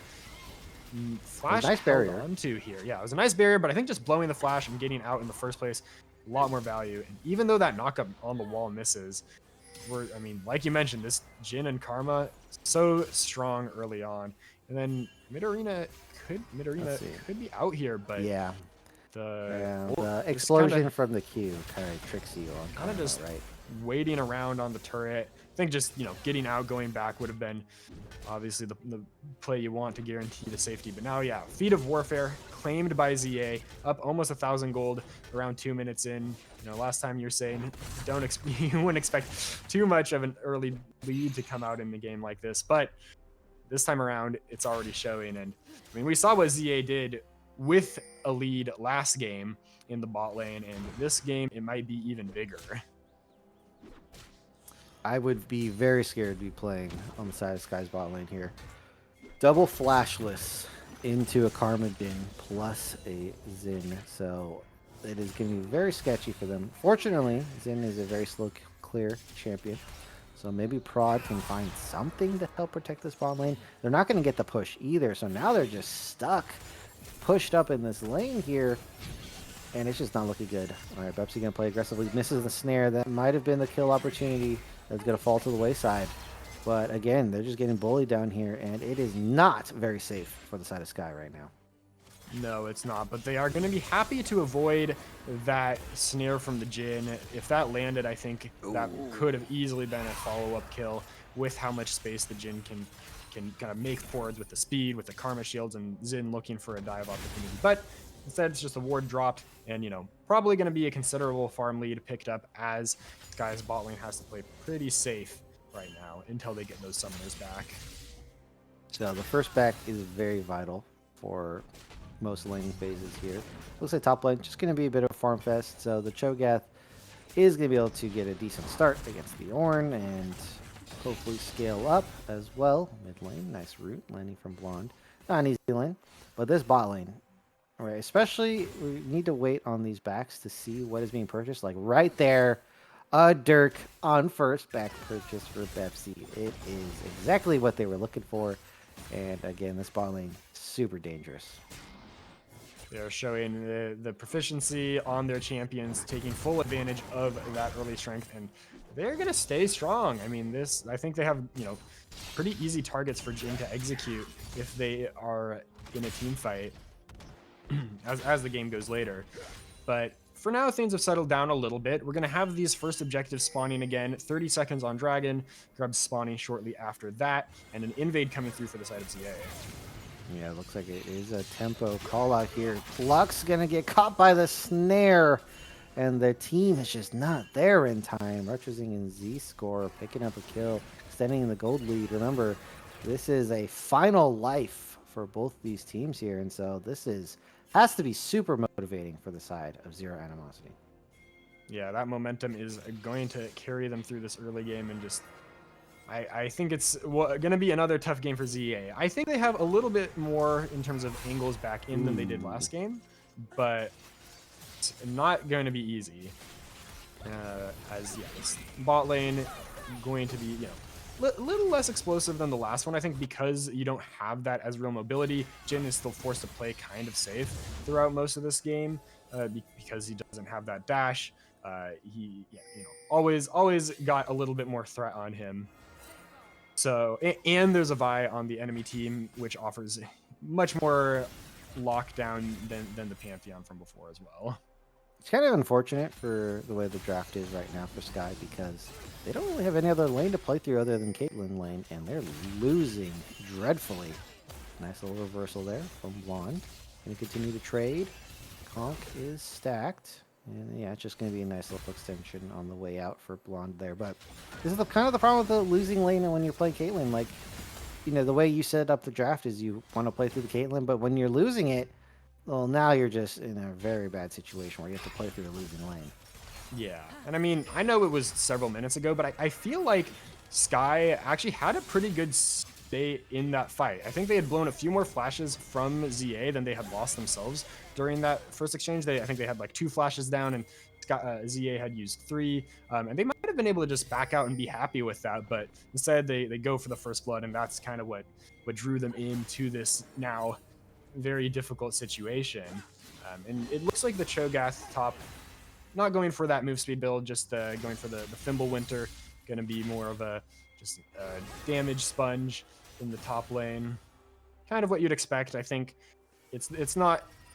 Sky doesn't have as many go buttons where you just have someone run in really fast and instantly win the fight. They want things to be a little more drawn out, play a little bit more zone. So I think that makes a lot of sense as far as the build path goes here. Yeah, not going to be the very fun and newfangled movement speed build from Cho'Gath, but we kind of knew the constraints on the build going into this game here, as that's going to be a dragon picked up for Sky. They're going to get this objective, and it looks like Bahiru has to be careful. Going to steal away the blue, but can't stay for anything else. Blue actually looks like it's still alive, so he recognizes the rotation coming through and gets out, which is a nice... Oh. Okay, the flash snare is going to be able to get over the wall. No follow-up so far, and with Pepsi using the ultimate, they're going to be popped early to prevent damage. Doesn't prevent that much, though. Nice footwork. Ignite has mostly been blocked. Second snare coming in. Not enough to finish off the kill, because we got Blonde saving the day at the edge of the screen there. But again, this is going to be a wave zoned off. No way for them to pick up this EXP and gold. And again, a slight advantage. Now, not as big as they were hoping for, but an advantage nonetheless. Definitely an overstep from the Caitlyn there. Has to blow both summoner spells, but didn't go as bad as it could have been. At least she's able to live, go back to base, and head back to lane. But still, Bebsy getting at least 1 plating. I gotta imagine that's at least another that's been picked up off of this wave, and a lot of CS into the pocket of this Jhin as well. So that lane continuing to spiral out of control a little bit for the side of Sky, since Flux was not there to help out. No crafting for you, Albinus Fino. Johnny Rockets is gonna hit that knock up there.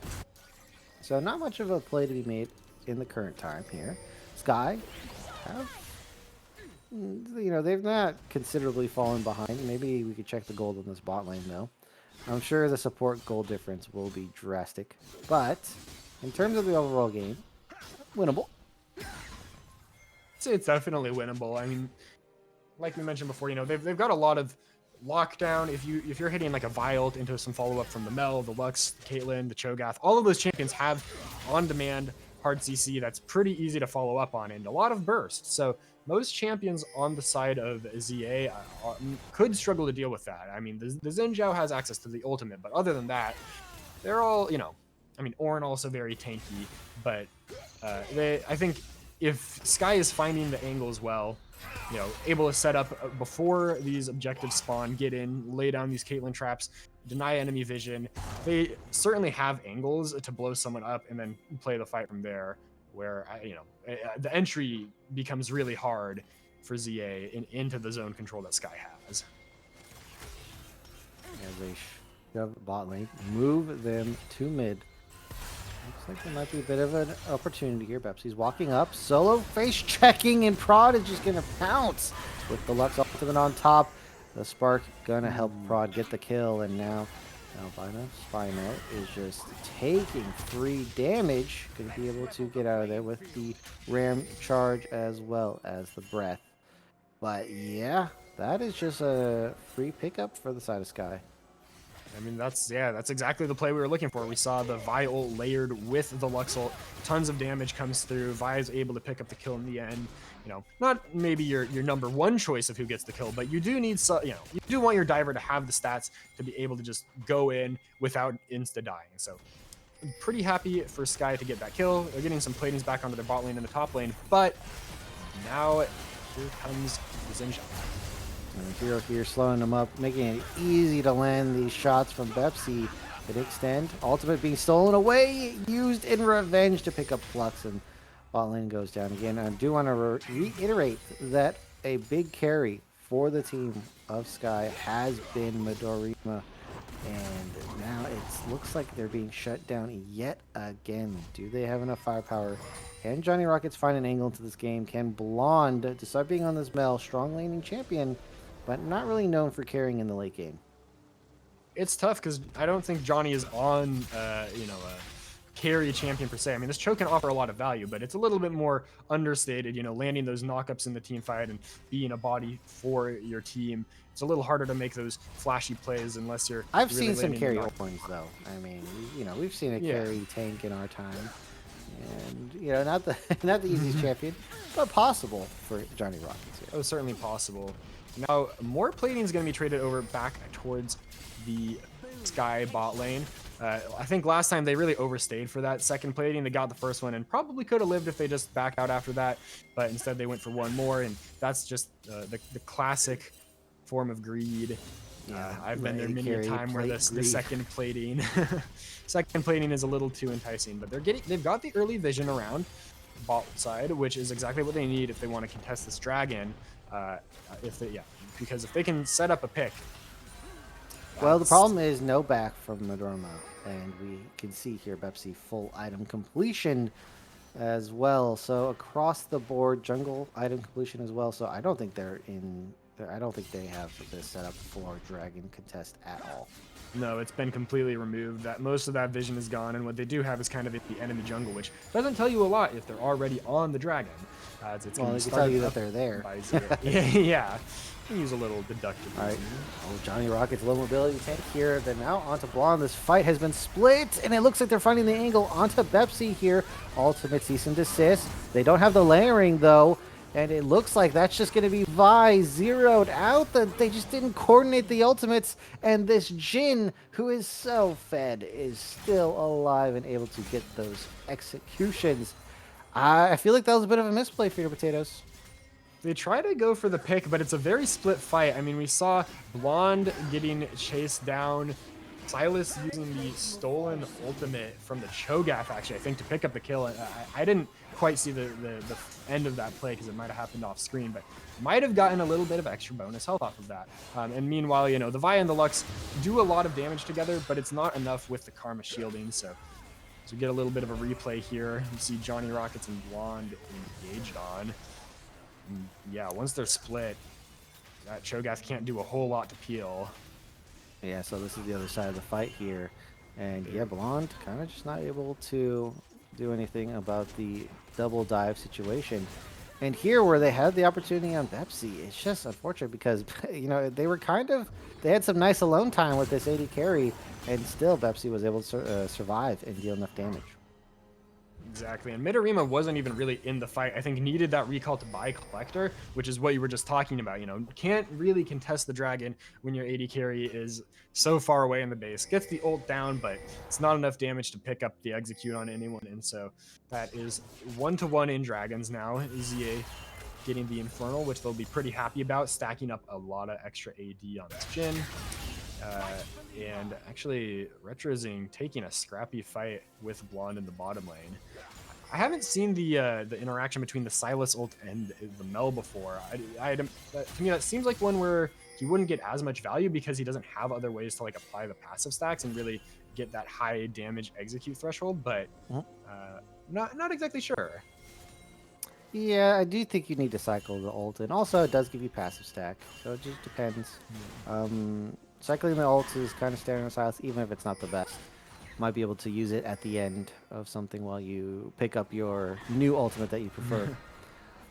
We see here the hero finding an angle onto Prod. Prod already half health, not even doing anything in this little skirmish.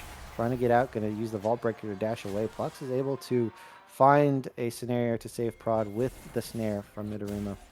So it looks like here, just complete control again from the side of ZA. Mahiru, very tanky alongside this Karma, which you were talking about earlier. Zinja loves enchanters who can just give him that extra little boost of speed and that shield, just the extra effective HP. If he never gets low, I mean, it's just tough to make the call to engage on him in the first place, and that ultimate also getting a lot of value there. As Rift Herald is now spawned, That's probably going to be the play, and there's a Death Wish coming through from the side of Sky. Oh no, are we going to make the same mistake twice? No ultimate from the Xin. They're going to get that 100-0 that they're looking for. Again, I mean, you would have thought that they learned the first time to not do that, but it's going to happen again. Full Nia from the side of Sky, and they walk face first into that area, that zone where they got caught out the first time. And this time, it's Mahiru who goes down, and that's going to be a free Rift Herald. Sky playing to their win condition there. I mean, that's what they need, you know. They have this high burst comp that can make plays from out of vision like that, and it goes exactly according to plan, getting them an objective, and that's going to help them find their way back into this game a little more. They're only about 1.5k gold down, so certainly still a very, very playable position for them, especially if they can keep making plays like that. 3-9 as well as a nice hefty gold lead, but they're certainly still hanging in there from the side of Sky, as it looks like we got a bit of a duel from these top laners here. Johnny Rockets still scaling up, has gotten Heartsteel, so a bit of a greedy item, but also if you're able to pull it off, gonna have massive bonuses later on. Have to get those stacks though, and versus a tank, usually you feel pretty confident in getting those stacks up. Yep, that's just a reliable target to hit. You know, yeah, you want melees on the enemy team if you're going Heartsteel, because otherwise it's hard to get much value from it if you don't have someone you can reliably be hitting. But Ornn gonna be feeding Cho'Gath a lot of those Heartsteel stacks. Maybe not so many ult stacks, but as he's got that Canuck Rookern completed first. But yeah, Recurrent, great. One of the best anti-AP items in the game, especially if you have quite a health pool here. Second Dragon starting up here. Who are you going to toss it to? Freedom Potatoes? it looks like ZA's got the initial setup, that Xin Zhao waiting in pit, but going to back up a little bit now. It's, you know, I think Sky generally has the upper hand if they have the first setup, but they don't have that here, and that's going to make this approach a lot scarier for them. But also, Bebsy on the Jhin is a little split off from the team, having to deal with this Herald and catch this mid wave. So that might give Sky the inside track towards this dragon to play the fight according to how their team comp wants to. And even, you know, regardless of that, they do get the turret in mid lane. It's going to help them out as well. All right, they're trying to go for this Death Brush again. This time getting spotted out. They're going to use Wind Becomes Lightning to check that brush here. And something that they are seemingly cognizant of on the side of Sky is that flank from Retrozing here. All going to the deep flank here, but getting spotted out. Can Retrozing get out of the situation? Is playing the Sylas here. Cease and desist going to be used to catch up this Sylas here. Damage is coming down. Prodigy just destroying those health bars. Blonde with the execute, and they do pick up the kill. The deep flank has been punished, but they don't get the dragon. So that's going to be a trade, a life for the life there. And I believe ZA is making their escape, as all that time spent bought by Retrozing is going to be purchased with that dragon. Bit of a puzzling play. I mean, they commit the jungler hardcore away from the dragon, which means they lose that objective, and they commit the TP from Johnny Rockets, so they also lose the turret up there. Probably going to trade one back in the bot side after all of that is done, but now Albino Spino has the TP advantage in top lane, and you know, maybe that's just Sky saying they don't think they can win the straight up dragon fight, and just choosing to capitalize on that flank, which, you know, the Sylas's position was given away, and that is something that they want to shut down. I think that's the Mel that got the kill, and her being able to survive inside lane is also a big benefit to the team. You don't want her to always have to play it safe under turret. If she can get a little more aggressive, that opens up the map a lot more for you. So it makes sense how that went. You don't want to give over the dragon, but I think it's a respectable trade, at least. Certainly better than some of what was going on in game number 2. It's the more guaranteed play. I think if you try to go for the dragon, you are giving that angle to Retrozing, and that could potentially just throw the game if you get aced right there. Flux in trouble here. Not going to be able to get out without the flash, and it's just going to use it to get out of that situation. Meanwhile, topside though, this is going to be trade for that top turret. We have Blonde up in the top side. Here we have the engage. Spino is going to be able to land this. And look at this root combo. Nowhere to go. Just going to have to lose all your summoners and this mid lane turret. Once again, Midorima holding onto the flash a little bit long. I think if you dodge that initial Ornn ultimate, you can get out of there. It's a very livable situation, but instead pops the barrier to block the initial burst, and then when everyone else shows up, it's too late for the Flash to do anything. So that's both summoners and a life taken and the turret. Now Sky did get a turret back in the top side on the outer, which will help them recoup some of that gold. I think overall, actually, like fairly neutral play, but Midorima is going to have a very tough time playing this next fight with no Flash. Oh, so Prod has gone for a more carry-oriented build, and I guess it kind of makes sense.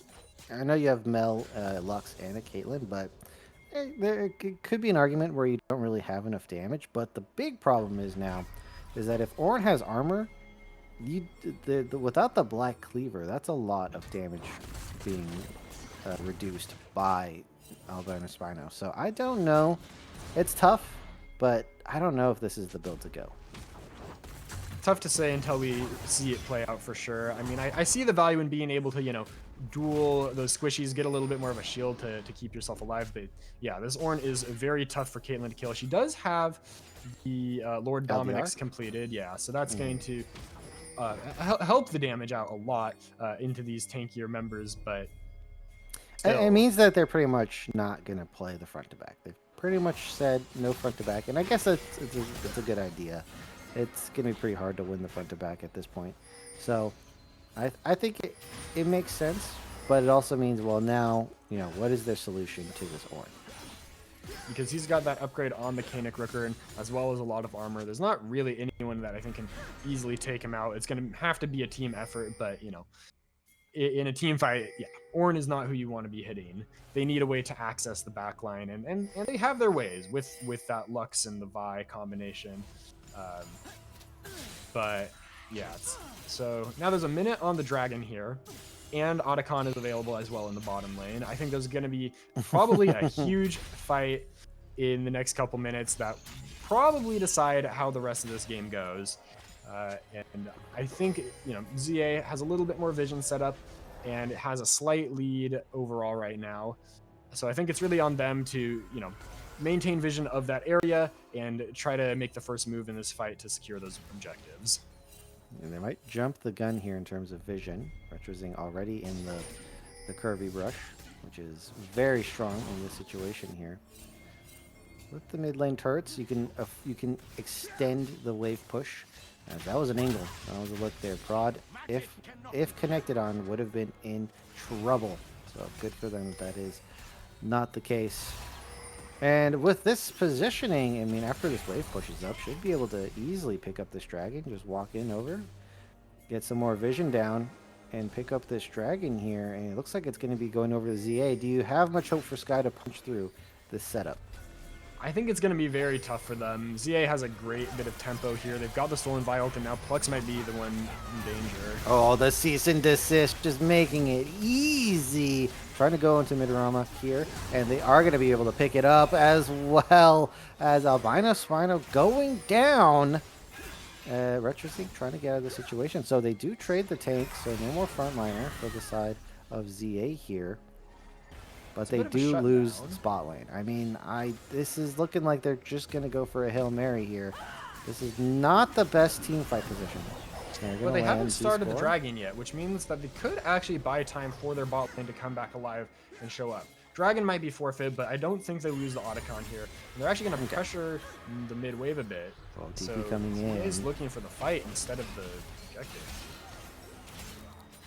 Trying to make sure that they don't get too much else on the map. They feel like they've won dragon. Don't need to give up much else. Baron has spawned. So this could be that Hail Mary play. Z-Score is following, so they know about this. They are very aware that the Baron is on the table. Z-Score is going to dodge the knockup. Is silenced. Cease and desist. They're trying to get the combo. The one shot is going to happen. Retrosync is just going to barely get out. Vi still alive, so that means that they can reset and go for the Baron, or at least go for vision play on the map. Dragon has been taken. It was occupying the time of my hero here. And now this game has gotten quite a bit interesting, Freedom Potatoes. Just looking at the gold, it's very even, but I think ZA is in a great spot. They've got the soul point, they've still got some vision around bot side, so they might be able to look for Otacon as well. And I think they've got the gold where they want it. This Jhin is on 3 items now. Silas is a major threat. This Ornn takes a really long time to kill. I think they've got simpler execution for most of their team fights. If they can just front to back without walking into those death traps that Sky likes to set up, I think this game should be pretty easy for them. But anything can happen. I think Sky has done a good job finding picks, as they've displayed several times already this game. So I certainly wouldn't count them out. And it looks like we're going further into the one-shot build from Prod here. Kind of solo QS, I have to admit.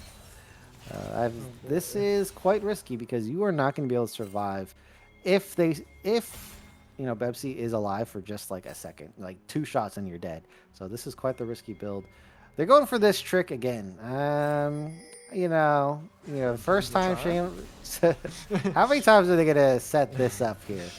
I feel like third time, you got to move on to a different play, different bush at least. And speaking of different play, I think they might be starting up the Baron up here. No wards down. I don't see any red vision so far. Off but the thing is, they have the Ornn, right, to walk up here. They're going to use the Ornn. Nice dodge. Doesn't fully commit. No face checking. They are giving up the mid lane here, Freedom Potatoes. Yeah, that could be some threat under the turret. ZA might not even have to commit to an objective right now. They can just threaten that turret. And Sky is trying to play around these bushes, but Plex keeps having to throw out the CC towards the Ornn, who is rooted in silence, and they're maybe not even going to get to throw the ult back in. So that's a major burn. And an ultimate. Johnny Rocket staying next to the Baron. And engage coming in from Prod. Straight onto Z-Score. Absolutely annihilated. Exactly what I was talking about Bebsy here. Johnny Rocket's going to get the kill. Can they finish off Midori? Flashing forward. It looks like they've won the team fight. ZA on the run. Retro Zing trying to kite it out. They're playing the distance game. Trying to just fight. Flow in, flow out. It looks like Bebsy finds a 1v1 with Plux. This is not looking too good for the side of Star. ZA, have they found their moment? Bebsy playing so much movement speed. Retrosing on the angle, finds the engage. Blonde is down. Plux is not looking much longer. Midoriya has found a kill somewhere out of nowhere onto Z-Score. What a hectic fight. And it's just going to be barely won by the side of ZA. Narrow win for ZA. I mean, again, I think Sky, considering that didn't look like the ideal start to a fight for them, but they managed to pull it off pretty well. 4 for 3 is the final exchange. And I feel like for Sky, this is another case where it's like, you had a good state. You can be happy with the kills that you got and back out. But they kind of forced to play a little more as we get the replay here. Yeah, and we see here Spino just fearlessly marching on. We're getting vision for the team.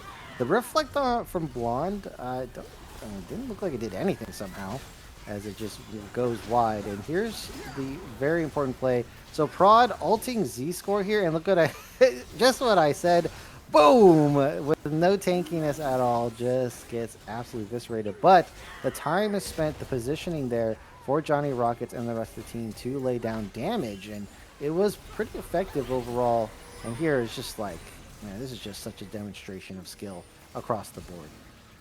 It looked like Johnny Rockets almost got that flash knockup, but it's a little aggressive, and with that huge cooldown spent, then Retrozine's able to re-engage, and here's a second re-engage. Silas offering so much power in the extended fights with how much he can keep healing up, keep throwing out those chains for the CC. And I mean, Midoriya, despite the rough early game, finding a lot of kills in this fight, really showing a lot of proficiency there. Okay, we had a nice trap wall there, and yeah, Retrozine showing the ability to play these aggressive champions like the Yoni, like the Silas, really favoring that style here. As we have the Baron going quite low, Johnny Rockets has the ultimate, so it's almost in smite range. 3k is all is needed here. They're just going to have an all-out brawl in the pit. 4k on the Baron. We have the Jin ultimate. Health bar dropping on this Ornn. Retrosing now is getting quite low. Still somehow alive. Is able to just play these fights perfectly. The hero super low. The Baron super low. Does get smited eventually using that damage. Z-Score is using the movement speed with the shield. Retrosing. Oh, that was so close. Could have been a kill. And they do lose the fight, quote unquote, but they do pick up the Baron. Now, Dragon spawning quite soon, but they don't have a jungler on either side. No side has a jungler, but I think ZA might just have the damage to do this without needing one. They've got the positioning. It's tough for Midoriya to walk in, so yeah, that should on the be Jin. soul. That should be the soul picked up. That was an interesting play. Sky opting to go for the Baron, looking like they wanted to take advantage of the Smite and Cho'Gath combo, but ZA forces the fight. And Albino Spino doing a great job of stepping past the Mel. So when he Uh-oh. throws out the ult, the reflect didn't get any value as far as I can tell. And then they're Uh-oh. able to, they lose the fight a little bit, but getting the Baron in the end because the chair death on the spine. Actually, oh my Oh, gosh. yeah, send an ambulance, but not for me. Turn that one around. Plux goes down. Just overzealous on the positioning here. Oh, if this leads to a kill onto Johnny Rockets as well, say goodbye to Otacon, and they're also going to make some push onto the turrets here with this Baron. Actually, they could just pick it up later. No need to go for it right now, as the team looks like they're debating what to do a little bit. They're just going to go ahead and send this wave down bot lane straight into the turret here. Blonde trying to make a defense, but Frito Potatoes, that is such a huge mistake this deep into the game. Yeah, you can't really commit that hard to the play. With the Cloud Soul, I believe already picked up. ZA is very fast moving around the map. They show up in time to, yeah, save their teammate before anything can really go too wrong for them. The Retrozing piloting the Silas exceptionally, 7-2-7 now. We're also, while we're looking at KDs, Bebsy is 7-1 on this Jin, 700 gold shutdown.